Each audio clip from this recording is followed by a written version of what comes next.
John, Jiggity Johners. Today we're gonna be welding at my house. Just messing around welding, you know. I've been hoarding some metal for my classes over the time. I gotta put some genies on. The usual stuff. Got a new hood. I just want to use it a little more, I'm not gonna lie, but we're gonna get into it in the next clip. Gonna have old Betsy down there set up. I do want to get a new one soon. Maybe even a stick welder would be sick as frick, because I do want to start stick welding and stuff of that sorts. But let me guys know how you've been feeling about the every single day uploads. I uploaded twice yesterday. One of my videos got up to 50 views, which is pretty good. Quarter of my subscribers, you know what I mean? But sorry, I got the burpees, dog. But my views are going up more consistently at 17 for the most recent video, and about like 15 for the other one. But we are moving up in the world. Subscribers are going up. Post more shorts, mini max, stuff like that. It's gonna be a good time. Follow along for the Hanjad ride. You can say you were an OG before I was famous, making money off this stuff. But yeah, let's just catch you guys in that next clip. Boys, we've been chilling here. We got the little shizbiz going around. We're just messing around. Heard the dogs bark. So don't know what's up with that. I hate these welding caps. They make you look so stupid, I feel like. But again, I welded a whole thing right here. But this welder is bad, dude. I'm not gonna lie. The machines at my school sew them like 1,000 times better. I'm gonna try to see if I can actually get it to connect, because then I could use this as like a tiny miniature little table to weld. I always have like a ground and stuff like that, you know what I mean? But yeah, it's hurting, so I'm just kind of chilling right now. But got it going right here. We got the old welder, boys. Let me give you a little flippy do and show you guys. Well, this is the welder, boys. They got the clamp on there to hold this together, so it actually pulls the wire, or else it won't pull the wire. So I have to like my own little thing here. Welds are looking terrible on this machine, but I'm pretty sure it's just because the voltage doesn't go high enough, honestly. Part of me is thinking about wire wheeling the grounding thing right here, like on the inside and stuff like that, just to make it cleaner, because maybe I can get some more voltage out of it, you know? Because honestly, I know that's the problem with it, because look at those, and then look at those, you know what I mean? Like, there's night and day difference on my. That's the problem, and mostly it's the voltage. So maybe I can clean that up and get a little better voltage on it, and probably clean up just the whole machine all around, because it is a little dirty, a little old. Grandpa did give me the machine, but I'm appreciative for it, because like I couldn't be doing stuff like this just messing around. I mean, I welded this together. You see it? You can't really see that much, right? That's good.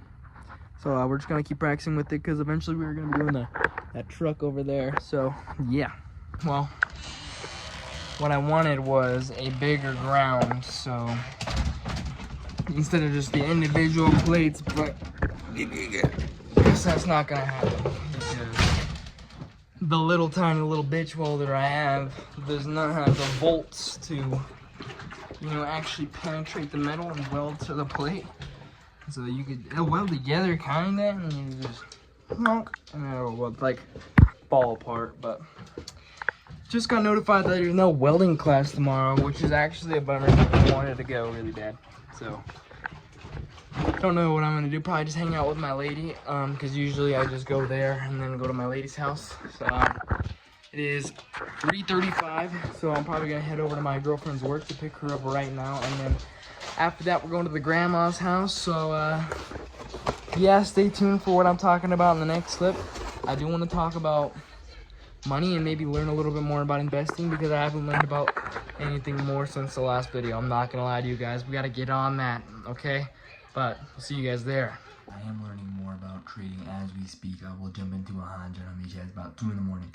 I do want to finish this video, edit it, and post it tonight, because we're on that grind, and I do not want to miss a day. Even though YouTube might say I missed a day, I didn't miss a day in my heart and soul, okay?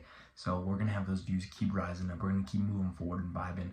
We're going to try to make money through investments and post my journey on here, because everybody likes to freaking hide this shit in Atlantis. So we're going to post it all nice and simple for you guys and try to help you out here, okay? Alright, as I said in the last clip, literally like 5 minutes ago while I was taking it, we're gonna be in here talking about trading, investing, all that sort. So about my trash, I do live here. I'm gonna be talking a tiny bit quiet, because I do have my puppy Maymax sleeping over there, and I don't want to keep him awake and wake him up and stuff like that. I do have some notes that I took today. Okay, I have learned about another version of investing, more of like the day trading route, you know, more of that quicker money, and 2 different ways to do this specific route of day trading. Okay, so now I think we should just hop into the video right now. I want to talk about investing and trading via futures, right? Now, you don't need a specific amount in your account for futures as like you would for normal day trading, right? Like usually you need like 25 grand to consistently day trade on like because of some pattern, I guess, right? But with this, you have more leverage overall as the trader, and that's what you want more, is more leverage from my understanding and what I've been learning as a trader. Give yourself that upper hand in every situation, every scenario, and every time that you can while you are investing in that specific stock or area of where you are stocking or trading, I guess. Like I was saying about the specific amount in your account, the PDF, which was, I think what it was, my handwriting kind of bad on my iPad, I can just write down. It's the PDF, which is the limit of, like the pattern, I guess, the limit of how much you can have in your account to consistently trade however much you want to trade, you know what I mean? So that can kind of get in the way of you making your money quicker, you know? Like, your most profitable and probably most reliable future trade would be the S&P 500, obviously, because it's the S&P 500, right? You put in money, you hold the contract, and then that contract, whether based on the market, will go up or it'll go down, okay? And you'll make money or you'll lose money, right? Now, you'll have two different margins during the day and during the night, right? You'll have the intraday margin, and then you'll have the overnight margin, right? Obviously, it's the overnight margin. It's the low margin, I'm pretty sure, right? Now, the difference between these is you can buy in at, say, $500 during the day, and it can double to $1,000 in the night. You know what I mean? You could sell that looking and depending on the candle patterns and stuff like that, and you could sell your amount and make money or lose money depending on the margins, right? Day and nighttime margin, since this market is technically open over a course of 24 hours, like not over a course of 24 hours, but 24 hours day and night, you know what I mean? So you can get on in the middle of the night and trade, or you can get on in the daytime and trade. Any time of the day, any time of the night, you could trade, you know what I mean? Like, it's 2-something in the morning right now. I don't have a watch on, but I could trade if I wanted to. I just haven't learned enough about it to be confident in my abilities yet, you know what I mean? That's why I'm here, and we're going to do trading for dummies with Holland John Homies, alright? Because I know everybody's out there, they're looking into this stuff, and they're like, where are you finding this information? Trust me, dude. I'm digging through the depths of hell for this information for you guys, and for myself, but for you guys. Because I might as well document it and help you guys make some money while I make some money, okay? Because we're going to get through this together. I'm not going to lie to you. I'm not here to lie to you. If I do all this stuff and it doesn't work for you, I'm going to document it on video, and I'm going to tell you. You know what I mean?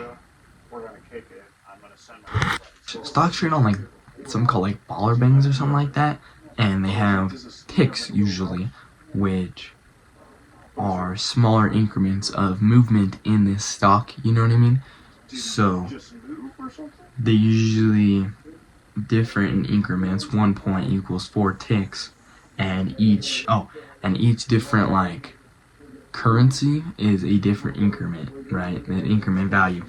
So a 30-point move can happen just like that, you know, and that can be all of your ticks, and you gotta watch those things specifically based on what your pattern is and how your pattern's moving, right?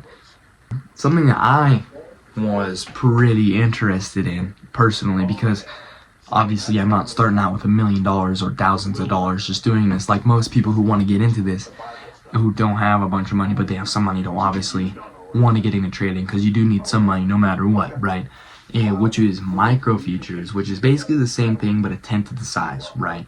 So you can start with a very small account, a much smaller account, and slowly grow your account to be able to do just normal futures, trade in the bigger markets, make more money over time in your margin, right? Now, like I was saying before, leverage points. You want your edge. You want that pen hit. You know what I mean? You want every single thing you can get to get yourself over that little curve of everybody else to give you that more money making leverage, you know? Now, a really small scale has features like a tech analysis, right? Get into it, and you're looking at different candlesticks, right, and where they're going, the patterns in those candlesticks, because there could always be a reverse in the market, and that's when you'd want to buy in, you know what I mean? Now, depending on the risk-reward ratio, the top-down analysis can be in a bunch of different frames, right? You got to look into the different frames and different time periods, right?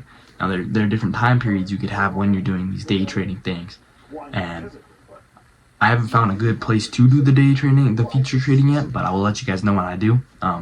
But you gotta look at the different time frames. So say you're looking at a 15-minute increment, you would wait until it gets to a specific pattern and something that you recognize and where you want it to be, to then you wait for that to, you know, be where you want it to be at, and then you switch to like say a 1-minute time frame, you know, when it's actually in real time, and then you jump in on that trade to see a little more specific on the increments, right?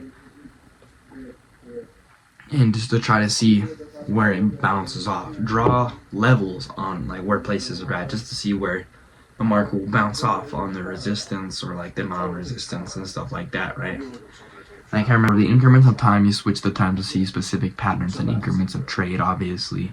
I do have a bunch of different candlestick patterns here. I don't know if you guys can see those. They're not very greatly drawn, but you can kind of get the gist of that, and we'll actually give you like a kind of idea of what you're looking at.